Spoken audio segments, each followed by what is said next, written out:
What the fuck are we doing? Running versus jogging. Can we just not jog anymore and just run? Yeah, I'm going to run with it right from here because we talked about this, like even how like maybe your athletic experience impacts your passion and what we were talking about. So I'll tell you right from the get-go, back in basketball in high school, we used to run for some ungodly reason. Our coach thought it was a good idea to run the mile, which then turned into 5 miles and 7 miles, and he loved to real running, I would call it, I guess, which very few of us were good at. But nonetheless, my teammates thought it was really genius if you just went really slow and kind of like jogged, that was somehow more effective. It hurt me. Like I was fucking in pain. Like I'm like I cannot go this slow. This is incredibly uncomfortable. I would rather just run, and so then I would do so, and then I was decent at that, probably better than I was at basketball at the point. But the point is that we saw this like difference of like people were jogging, people were running. I see this in patients all the time. It's like I just want to make it clear that when we look at like movement and we look at like movement mechanics and how we train someone or what kind of pattern we want to emulate, and maybe it's a baseball throw or a basketball shot or it's an MMA move, it's a certain jiu-jitsu move or whatever it might be, or it's sprinting. But jogging's not on the list. Okay, it's not on the list. It's not a list. It's not saying like, hey, I want to really go jogging. No, you don't. That's not a sport. That's not a movement that you want to emulate. So we should just take it off. So, and I think it's important for that reason, because if we look at jogging, we see a lot of people doing it. You know, the marathons and the running thing is really big, and the distance runs and stuff are great. But if you look at the sport of running at the elite level, they run fast, very, very fast. We're just talking about, marathoner, they can do it in just over 2 hours. Like the pace of that is insane. So I'm kind of a big fan. If you're running marathons in 3.5 to 4 hours, you're probably still in the mix of running a decent pace, and that's good. If you're over the 4 hour mark, then I would still encourage you to run the race and have some fun with it, but I would rather you do an interval program where run fast as long and as far as you can, and then walk when you can't run. But to do this like shuffle jog thing is really just tearing down your joints and structures, because now you've gone from a running and sprinting is a very horizontal impact, very low impact activity, which is tremendous for your soft tissues in your body.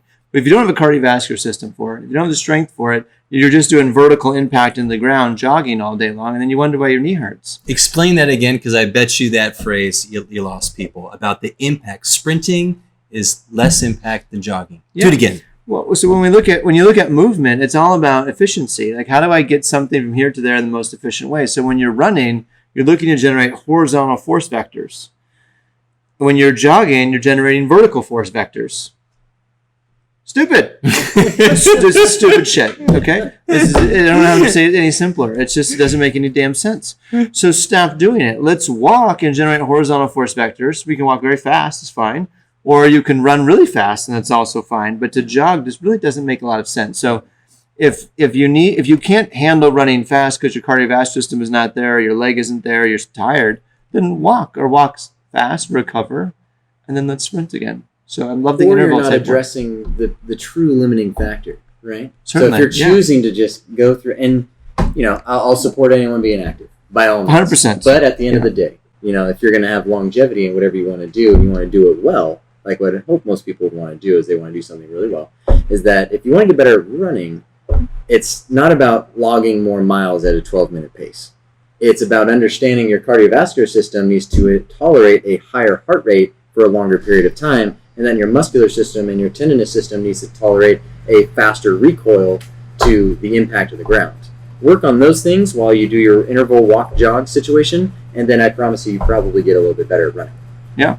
It struck me like one of the times was the most influential moment was I was working with Kim Conley. She's a 2-time Olympian in the 5K, which is fast. She runs fast. And we were working on a partnership with Alter G, so we're going to bring Alter G into the clinic. And so I asked Kim, I said, hey, can you come run on the unit and we think about it? Is this something that you think you train on in our facility, et cetera? And she did, and Alter G brought the rehab units. They have 2 units. They have one that runs Woodway treadmill, runs at like 26 miles an hour, and then they have the one that's on I think it's on a Precor or something that goes like 13 and a half miles an hour. Both would be fine for me, obviously, right? 13 and a half would be no problem. So anyways, I asked Kim to jump on it. She jumps on it for like 45 minutes, and she gets off. And I'm like, what'd you think? Do you like it? She's like, I think obviously there's value in this and in it. She goes, but I couldn't use it. It's not fast enough. Like, not fast enough.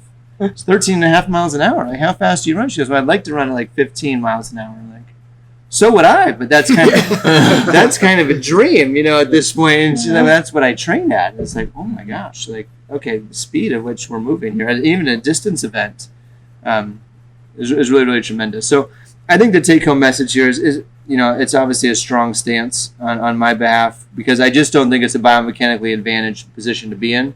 I do think it's great that you're out moving and that you're burning calories and you're doing those things, but we were talking about the challenges there, which are great. But it also has a lot of impact on your body and has a lot of negative effects that I think are worth a talk. And that's the point here is I'd much rather people run a bit faster and challenge themselves that way, even if it's for 100 yards or for 200 yards or for 800 yards or whatever it is. And then speed walk is a phenomenal tool. Sure. And then interval that back and forth, as opposed to getting just jogging really slowly. I think you have to ask yourself why you're doing it. That's always the question, right? Why are we doing what we're doing? Yeah. And if it's simply calorie burn, then I think there's some purpose there. But be careful. You're risking some other stuff. I have two thoughts on that. You dropped the biomechanical analysis, and for those who are listening that have taken biomechanics or understands joint forces, I think the big thing we see with jogging is you're going to get a shin angle that's more forward. And if you look at someone, a novice jogger, they will let that foot hang out there, and that means that they're going to slow down with every step. So then we get the shin splints, we get the Achilles issues, we get the knee pain. You get everything that comes with decelerating at every single step. Rather than a run, you're going to see that foot, that shin angle be opposite. It's going to be more angled behind you to propel you forward. And that's what kind of leads to a more favorable stress pattern. That is what we mean by running. So a novice jogger will kind of let that foot linger. It'll let it cast out, and that's where all the negative consequences come in. One of my best friends, Tab Strite, he trains up in trucking, and he trains a lot of the most elite endurance athletes in the world from this standpoint. And he'll train the ultra marathon people. He'll train the people who do the Pacific Rim. These people are a bit insane. They're a bit nutty. They jog, and I will tell you that when they jog, it is a science. It is a precise skill, just like a tennis serve, just like an MMA hook, just like hitting a bomb in baseball. It is a precise skill. It's not something we do really quite naturally. So to be able to jog at a high level so that you can do it for literally 48 hours straight with a little bit of a bathroom break, it's a refined skill. And a lot of people, unfortunately, I think of jogging as I'm going to start getting in shape. I'm going to go for a jog without really being a master jogger or going to a running coach to really perfect your technique. And that's setting aside the motion deficits or the stability deficits that someone might have. That's actually trying to get in shape to begin with, which is going back to your point. This is rarely a good decision to do. If you're thinking about jogging, run, walk, and hike. Don't jog. And if running scares you because you're not sure if you can handle that kind of stress, then get strong and hike and go for a bike ride. There's a lot of other safer ventures, but jogging is really, we're going to find a lot of injuries there. Yeah, it's that couch to 5K that's the problem, right? It's tissue that's not prepared to absorb forces, running in a pattern that's absorbing more forces than just about anything else they can do. I think it'd be interesting to talk to Tab. We should bring him on and have a conversation with that, because I would bet, in talking with some of the endurance runners that we work with, that they say, I'm just gonna go out for an easy run, which we might all correlate to that being a jog. And then if you ask a secondary question like, well, how fast is that for you? And then the answer is, it's about a 6.5, 7 minute mile. Oh, that's the easy run. Yeah. It's not 9-minute miles or 10-minute miles. That's not in the vocabulary. So I think, again, with the vocabulary, they might use the word jog, but to them, jog is actually a pretty fast run to most of us that may not be in that sport. So just considerations to make. Just consider what you're doing and how you're treating your body and what you're trying to get out of it. I think at the end of the day, what is it that you're trying to accomplish? And if it's better movement, if it's longer quality of life, if it's not breaking down joints and tissues, then I would look to avoid jogging. Look at sprinting as a great way to challenge yourself, build your body, build your cardiovascular system, build your strength, build your balance. There's nothing better than sprinting, frankly. And then power walk it, which is a great caloric burn and a great challenge in the meantime.